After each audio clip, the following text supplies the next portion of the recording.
Alarm.com Connected Car extends our 24/7 best-in-class awareness and insights technology from home to vehicle.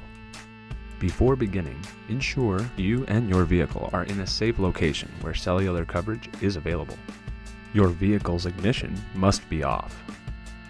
Begin by logging into the mobile app. Tap the menu button. Tap Add Device.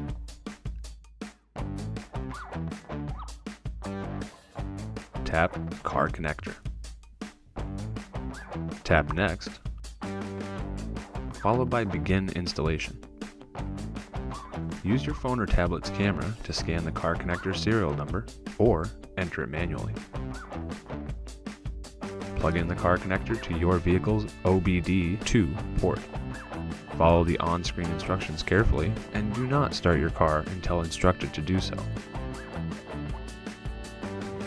After starting your ignition, wait for the car connector to be configured. Name the device and tap Next. That's it. Now you're all set to begin using Connected Car. In order to optimally calibrate your car connector, it is recommended that you drive the vehicle for 10 minutes.